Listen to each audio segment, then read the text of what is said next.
राधे राधे। श्री हरिदास, श्री कुंज बिहारी। कैसे हैं आप सभी लोग? आई होप कान्हा जी की कृपा से आप सभी लोग अच्छे होंगे और स्वस्थ होंगे। ओम नमो भगवते वासुदेवाय। अधिक मास पुरुषोत्तम मास मल मास अध्याय 8। भगवान शिव जी ने हलाहल का पान क्यों किया था? पौराणिक कथाओं के अनुसार जब समुद्र मंथन के दौरान समस्त सृष्टि और देवताओं को विनाश से बचाने के लिए भगवान शिव जी ने हलाहल विष का पान किया था। जब समुद्र मंथन से पहले अत्यंत घातक विष निकला और जिसकी गर्मी और ज्वाला से पूरा ब्रह्मांड नष्ट होने की कगार पर आ गया था। सृष्टि की रक्षा करने के लिए इस भयंकर विष की ताप को कोई भी देवता या असुर सहन नहीं कर पा रहा था। ब्रह्मांड को बचाने के लिए केवल भगवान शिव जी ही समक्ष थे, इसलिए उन्होंने करुणावश इसे पीना ही स्वीकार किया। नीलकंठ इनका नाम पड़ जाता है। विष के प्रभाव से भगवान शिव जी का कंठ नीला पड़ जाता है और इसलिए उन्हें नीलकंठ के नाम से भी जाना जाने लगता है। भगवान जब शिव जी नीलकंठ पर अपना धारण करते हैं, विष को ग्रहण करते हैं, तो विष को ग्रहण करते ही माता पार्वती ने विष को शिव जी के पेट से जाने के लिए रोक लिया था और कंठ में स्वयं विराजमान हो गई थी। तभी से बाबा महादेव पिताजी का नाम नीलकंठ पड़ गया और माँ काली का नाम भद्रकाली भी पड़ गया। तभी से कहते हैं कि उन्होंने कंठ में ही रोक लिया था और माँ भगवती उनके कंठ में ही निवास हो गई थी, तो इसलिए उनके पूरे शरीर को नुकसान होने से बच गया था। और बाबा महादेव की कृपा से श्री माँ भगवती जगत जननी उनके कंठ में विराजमान होकर उनको हलाहल का पान कहते हैं कि शिव जी ने किया, किंतु माँ भगवती जगत जननी ने भी हलाहल का ही पान किया था। इसीलिए उनका नाम भद्रकाली भी कहते हैं कि वो जब नीली पड़ गई माँ काली भगवती जगत जननी, तो उन्होंने भी हलाहल का पान किया था। उनके पति और पत्नी दोनों ने ही हलाहल का पान किया था। अधिक मास जब होता है तो श्री हरि भगवान पुरुषोत्तम भगवान की पूजन अर्चन होती है और श्रीमद् भागवत पुराण की कथाओं को श्रवण करने से अनंत पुण्य फल की प्राप्ति होती है। श्रीमद् भागवत पुराण की कथाओं में सूत जी बोलते हैं कि हे मुनिगण, राजा परीक्षित ने श्री सुखदेव जी से पवित्र श्रीमद् भागवत जी की मोक्ष देने वाली परम सुंदर कथा को सुना और मुक्ति प्राप्त कर ली थी। उसी कथा का श्रवण कर मैं यहाँ आप लोगों के निकट आया हूँ, तो कृपया करके मेरी भी आपसे एक विनती है कि ये ऋषि बोलते हैं कि सूत जी महाराज, आप अन्य सभी कथाओं को छोड़कर हमें वेद व्यास जी के श्री मुख से सुनी हुई पवित्र श्रीमद् भागवत पुराण की कथा सुनाने की कृपा करें। तब सूत जी महाराज बोलते हैं कि ऋषियों, मैं आपको श्री व्यास जी से सुनी हुई कथा को सुनाता हूँ, तो एकाग्रचित होकर और ध्यान पूर्वक से सुनिएगा। एक समय श्री नारद जी भगवान नारायण की निवास स्थली जा पहुँचते हैं और नारद जी ने भगवान नारायण जी को साष्टांग दंडवती प्रणाम करा और देवों के देव श्री हरि नारायण को हाथ जोड़कर स्तुति करते हैं और कहा कि हे देवादिदेव, हे जगत के स्वामी, हे कृपा सिंधु, हे सरपति, हे जगन्नाथ, आप सत्यव्रती हो, आप ही सत्य हो, आप ही सत्य का सार हो, आप ही सत्य से उत्पन्न हो, आप ही सत्य का रूप हो। कुटुंब और मोह में फंसे रहने वाले के लिए हित के लिए मुझे कोई ऐसा विचार बताइए जिससे मेरा और उन आसक्त प्राणियों का उपकार हो सके। और मैं आपके श्रीमुख से श्रवण करने की इच्छा से ब्रह्मलोक को यहाँ आया हूँ। तब नारद मुनि जी के वचनों को सुनकर श्रीपति भगवान श्री हरि नारायण हंसकर संसार को पावन करने वाले पुण्य कथा प्रारंभ कर देते हैं। बोलते हैं कि नारायण बोलते हैं कि हे नारद, अब वृंदावन बिहारी श्री कृष्ण जी की पुण्य कथा को सुनो। मैं तुम्हें भगवान पुरुषोत्तम का अत्यंत अत्यंत अद्भुत महात्म्य सुनाना चाहता हूँ। इसके श्रवण करने से यश, कीर्ति, पुत्र और मोक्ष की प्राप्ति होती है। इसको जो भी श्रवण करता है, पुरुषोत्तम मास को पढ़ता है, तो उसको अनंत पुण्य फल की प्राप्ति होती है। नारद जी ने पूछा कि हे भगवान, यदि ये आपने बड़ी अद्भुत बात बताई है तो कृपया करके सविस्तार से मुझे भी बता दीजिए।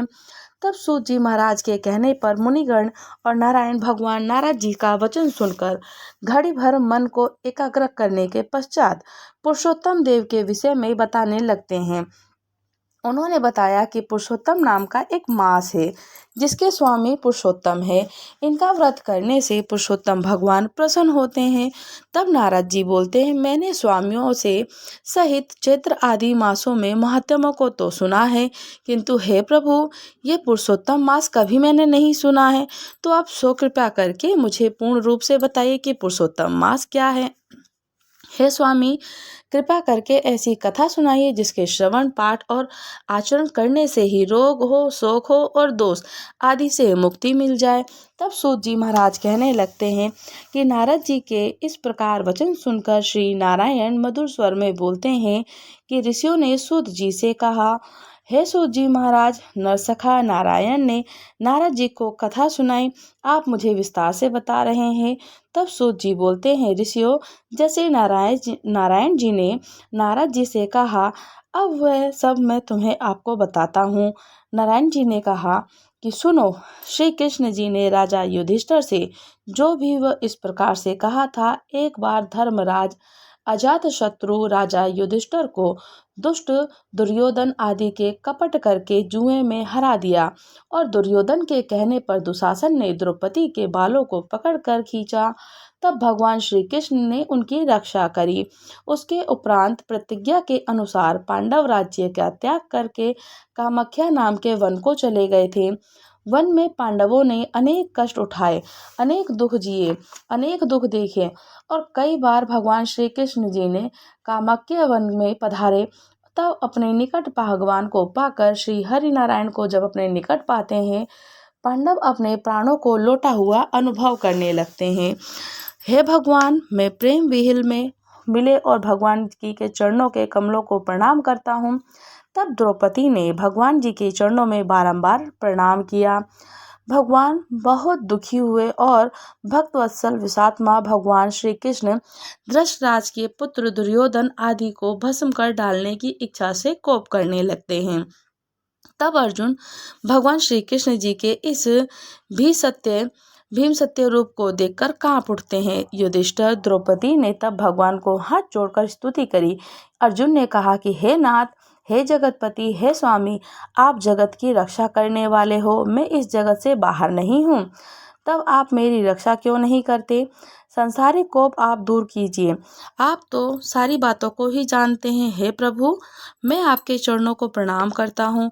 तब श्री हरि नारायण कहने लगे कि इस तरह अर्जुन को करमबद्ध विनती कर बारंबार प्रणाम करने पर भगवान श्री कृष्ण जी ने अपने क्रोध को त्याग दिया। तब सूत जी कहने लगे कि ऋषियों, तब पांडवों ने संतोष माना और उनके भयभीत मुख से फिर से खिल उठे।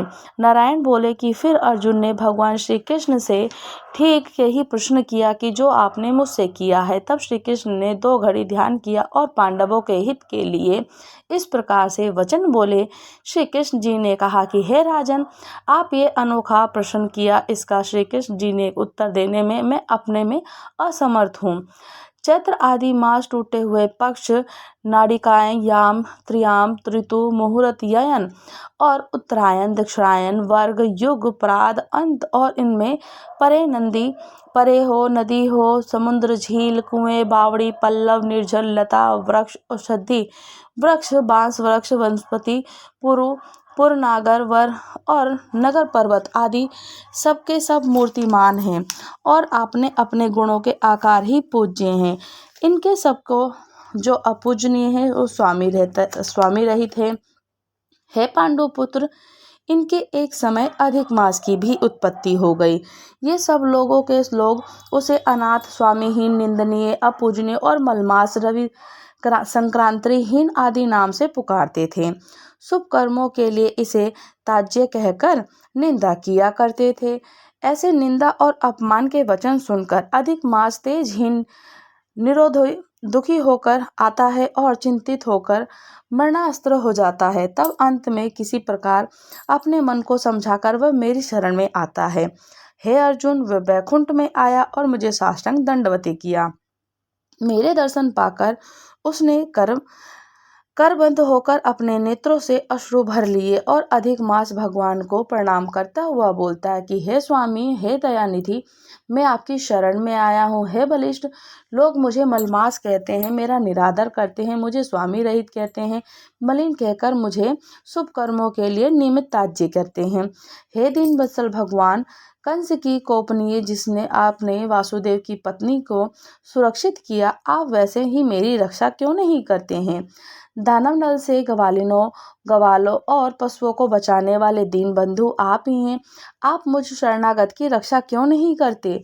हे जरासंध के बंधन से जिस प्रकार आपने राजाओं को मुक्त किया, उसी तरह मुझे शरणागत की रक्षा क्यों नहीं करते? हे दीन वत्सल स्वामी, ग्राह के मुख से जिस प्रकार गज को मुक्ति दिलाई, शरण में आने वाले दीन की रक्षा करने वाले आप मेरी रक्षा क्यों नहीं करते? श्री नारायण बोलते हैं। तब वह जग के स्वामी विष्णु जी के समक्ष मलिन मुख बैठ गया और दया सिंधु बोलते हैं कि हे पुत्र, हे वत्स, तुम अति शोक आकुल हो। ये महान शोक मुझे देखा नहीं जाता जिससे तुम व्याकुल हो। कौन सा ऐसा है? तुम अब शोक को बता दो और त्याग दो, मैं तुम्हारा दुख अवश्य दूर करूंगा।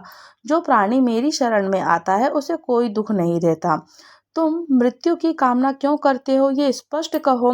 तब श्री हरि नारायण बोलते हैं कि भगवान के ऐसे वचन सुनकर मलमास ने दीर्घ श्वास लेकर कहा कि भगवान, आप आकाश के भांति संपूर्ण विश्व के व्याप्त हैं, आपसे क्या ही छिपा है। आप जानते हैं, आप चर अचर सब में ही व्याप्त हैं। आप स्वर साक्षी, विश्व दृष्टा और निरंजन हैं। आपको तो सब कुछ ज्ञात है। आप निराकार रूप से सब प्राणियों के आप ही निवास करते हैं। क्षण हो, लव हो, मुहूर्त हो, दिवस, रात्रि, पक्ष, मास आदि सभी अपने अपने स्वामी से आदेश पाकर सदा निर्भय आनंद मग्न रहते हैं। परंतु मेरा कोई स्वामी नहीं है, मेरा कोई नाम नहीं है, मेरा कोई आश्रित ही नहीं है। इसी से देवता मेरा निरादर करते हैं, शुभ कार्यों में मुझे निषिद्ध कर रखा है। ऐसा सर्वजनों ने निरादन पाकर मैं आपको बता रहा हूँ और आपको मैं कहता हूँ कि मैं अपने प्राण त्याग दूंगा, आप मेरी रक्षा कीजिए। आप जीवित ही रहना नहीं चाहता हूँ मैं, तो इसी कारण नित्य जलने वाला व्यक्ति किस प्रकार सुख से सो सकता है भला? अपना धर्म देखकर जो चाहे कीजिए। आप ही मुझे बताइए कि हे प्रभु, मैं एक तुच्छ जीव हूँ, बार बार आपसे क्या ही कहूँ। मैं मृत्यु चाहता हूँ, मैं मरूंगा ऐसा बारंबार पुरुषोत्तम मास कहता है। तब नारद जी और मलमास लक्ष्मीपति के समक्ष ऐसा कहकर शांत होकर गिर पड़ा।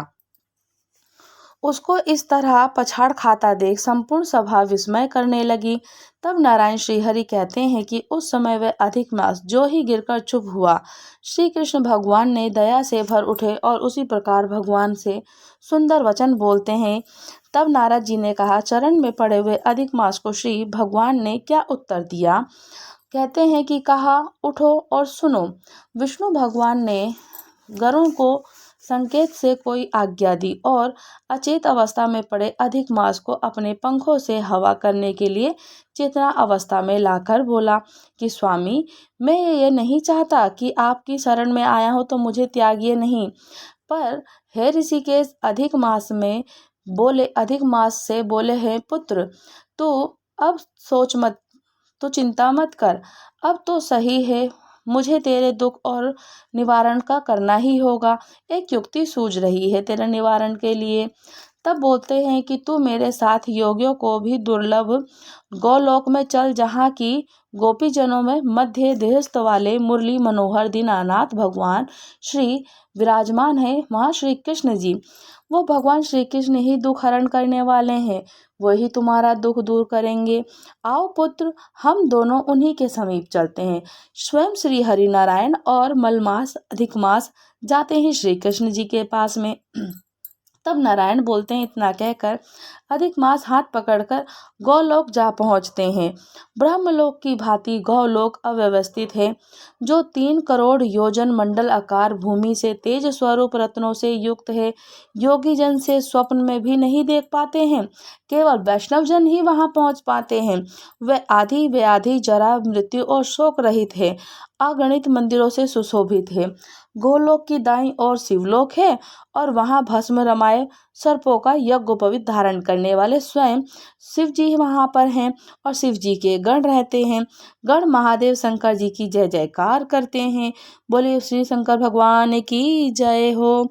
हे गोपेश, हे वेशधारी, हे चंद्र, हे कोटि चंद्रमा के सम शोभामायन, भक्तों पर दया रखने वाले, इच्छा से रहित निर्विकार परम परिपूर्ण प्रभु, रसमंडल के मध्य बैठने वाले राम रामेश्वर श्री हरि भगवान श्री कृष्ण भगवान, मंगल रूप, मंगलमय, पूजनीय, सर्व मंगलों के मंगल, परमानंद, राज सत्य, अव्यय, सर्व सिद्धियों के स्वामी, सर्व सिद्धि रूप और सिद्धिदाता, प्राकृतिक से भी बढ़कर कहते हैं स्वयं परे, जो प्राकृतिक से भी बढ़कर परे है, ईशान, निर्गुण, नित्य विग्रह, नित्य रूप, आदि पुरुष, अव्यय, इंद्र, रूप पुरुष, सत्य और नित्य स्वतंत्र, एक परमानंद रूप है। ऐसे शांत स्वरूप तो शांति पारायण वैष्णव जन ही ध्यान करते हैं और ध्यान धरते हैं।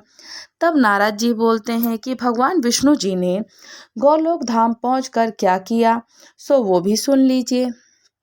भगवान हरि नारायण बोलते हैं कि नारद, अधिक मास सहित विष्णु भगवान गोलोक में जब पहुंचे तो वह सब कथा सुनता हूँ और मैं कथा सुना रहा हूँ। गोलोक में ज्योतिर्मय भगवान के जो ही विष्णु जी ने दूर से देखा तो उनके नेत्र तेज के कारण चकाचौंध हो गए और किसी प्रकार नेत्रों को धीरे धीरे खोलकर अधिक मास को अपने पीछे पीछे चलने को कहकर भगवान विष्णु स्वयं आगे बढ़ने लगते हैं गोलोक में। हरि के द्वारपालों ने उनको देखकर उनके चरण बंधन किए और उसके पश्चात विष्णु जी ने भगवत धाम में प्रविष्ट होकर पुनः धाम के तेज से उनके नेत्र फिर से बंद हो गए। उन्होंने भगवान पुरुषोत्तम श्री कृष्ण जी को प्रणाम किया और उस समय श्री कृष्ण रतन जड़ित सिंहासन पर गोपियों के मध्य विराजे थे। रमाकांत विष्णु करमबंद हो प्रणाम करते हैं, बोलते हैं, हे गुणातीत, हे गोविंदनाथ, केवल एक अक्षर से अव्यय गोपेश वेशधारी कृष्ण की यह विष्णु वंदना करता है। इस प्रकार श्री कृष्ण महाराज की स्तुति करने के उपरांत उनकी आज्ञा से विष्णु जी रतन जड़ित सिंहासन पर बैठे और विष्णु जी से फिर कांपते हुए बोलते हैं कि अधिक मास को कृष्ण के चरणों में दंडवत कराते हैं। इस पर श्री कृष्ण भगवान ने पूछा कि ये कौन है, गोलोक में कहाँ से आया और रोने का क्या कारण है। तब श्री हरि नारायण बोलते हैं, नव मेघों के दृश्य श्यामल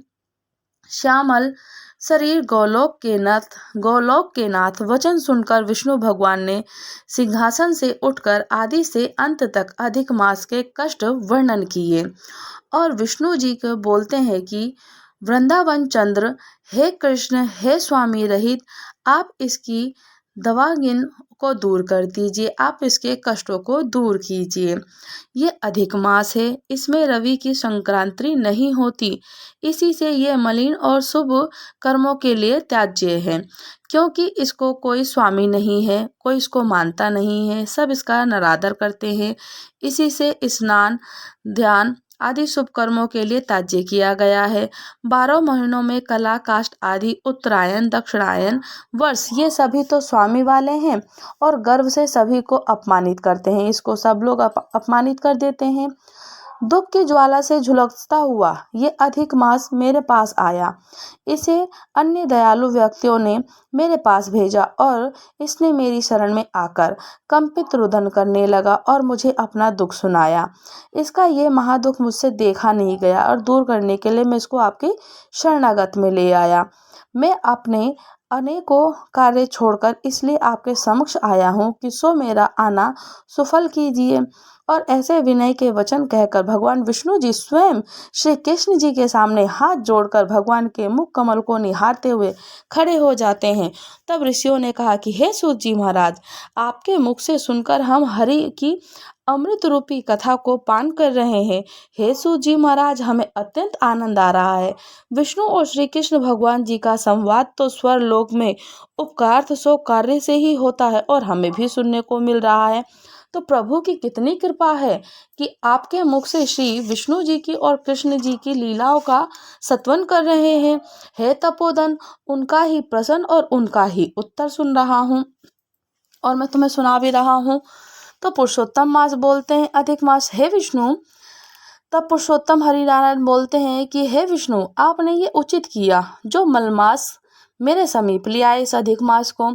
आपकी इसे लोक में कीर्ति बढ़ेगी और जिस प्राणी को तुमने अंगीकार कर लिया है इसको मैं अब अपने ही सम्मान श्रेष्ठ भी कर दूंगा और मेरे सभी गुण, कीर्ति, अनुभव, ऐश्वर्य, पराक्रम, भक्तों को वरदान की शक्ति आदि जिनके कारण मैं प्रसिद्ध पुरुषोत्तम मास कहलाता हूँ और उसी नाम से ये भी मास में प्रसिद्ध होगा। मैंने अपने सब गुणों से इसे संपन्न किया। हे मधुसूदन, इसका स्वामी भी मैं स्वयं बनता हूँ। इसके नाम के द्वारा भी संपूर्ण जगत पावन हो जाएगा। मेरी सम्मानता पाने के कारण ये मास भी सब मासों में अधिपति कहलाएगा और ये मास जगत का पूजनीय और वंदनीय होगा। इसको पूजने वाले समस्त प्राणी दुख दारिद्र्य से मुक्त हो जाएंगे। अन्य दूसरों मास सकाम है, किंतु मैंने इसे अपना सम्मान, स्वर्गलोक का मोक्ष दाता निष्काम बना दिया है। जो व्यक्ति इस अधिक मास की पूजा करेगा वह अपने समस्त कर्मों से मुक्ति पाकर प्राप्त हो जाएगा और निसंदेह मुझे ही प्राप्त होगा।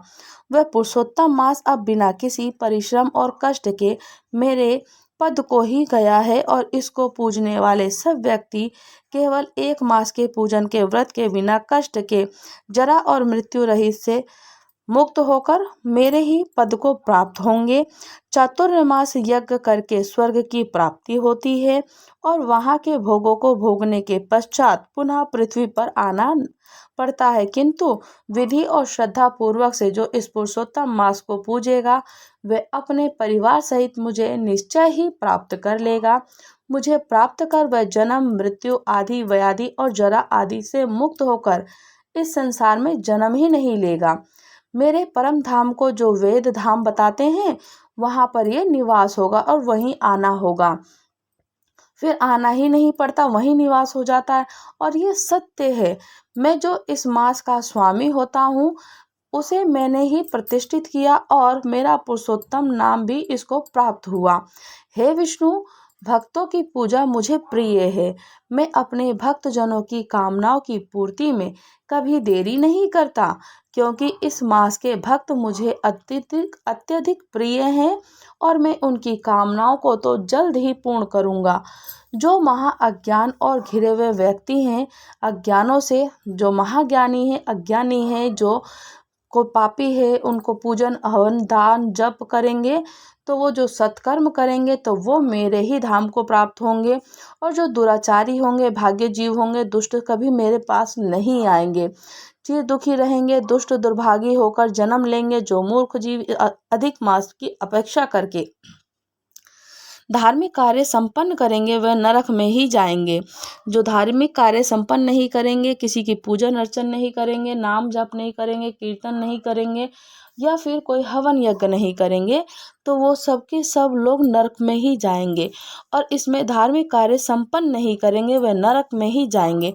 जो तृतीय वर्ष के पश्चात आने वाले अधिक मास में इन धार्मिक आचरणों को नहीं करेगा वह कुंभी पापक नरक में ही प्राप्त होगा।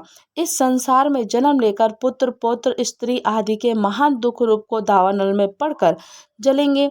जो भी पुरुषोत्तम मास में मेरी भक्ति पूर्वक पूजा अर्चना करेगा, दान करेगा, जप करेगा, हवन करेगा, यज्ञ करेगा, भोजन ग्रहण कराएगा, किसी को अन्न दान करेगा, जल दान करेगा, घड़ा दान करेगा, पंखा दान करेगा, खड़ाऊ दान करेगा, छाता दान करेगा, अपने पितरों को तर्पण करेगा, वह संपत्ति, पुत्र सुख भोगता हुआ अंत में मेरे इस गोलोक धाम को ही प्राप्त होगा।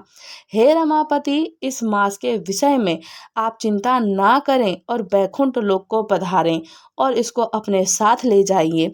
तब श्री नारायण बोले कि इस प्रकार भगवान विष्णु स्वयं श्री कृष्ण जी के मधुर वचनों को सुनकर अधिक मास और अपने साथ लेते हुए आते हैं, श्री गरुड़ पर विराजमान होकर बैकुंठ को पधारते हैं। तो जो भी व्यक्ति श्री हरि नारायण की पूजन अर्चन करता है उनका नाम जप करता है, कीर्तन करता है। पुरुषोत्तम मास में 33 बातियों का दीपदान होता है, गंगा दीपदान होता है। तो आप ये सारे जब कार्य करेंगे, पूजा जप भजन कीर्तन, उनका नाम स्मरण, और भगवान श्री हरि नारायण की, ठाकुर जी की, युगल सरकार की प्रतिमा की, विग्रह की आप पूजन कीजिए। उनको ठंडे ठंडे जल शरबत दीजिए, उनको घड़ा दीजिए, किसी को पंखा खड़ाऊ, ये सारी चीज़ें दान करने से हम अनंत पुण्य फल की। और इस पुरुषोत्तम माह में तीर्थ की महिमा अनंत बताई गई है। तीर्थ क्या महिमा, अगर आप कहीं भी तीर्थ जाते हैं तो अनंत कोटि गुणा फल की प्राप्ति होती है। पुरुषोत्तम मास अधिक मास महत्तम अध्याय 8 समाप्त हुआ। राधे राधे। श्री हरिदास श्री कुंज बिहारी। अगर आप लोग हमारे चैनल पर नए हैं तो चैनल को लाइक शेयर सब्सक्राइब करें और मुझे कमेंट्स करना बिल्कुल ना भूलें। मुझे कमेंट्स करके ज़रूर बताइएगा क्या आप लोग भी इस पुरुषोत्तम मास में कहीं तीर्थ यात्रा के लिए जा रहे हैं। राधे राधे।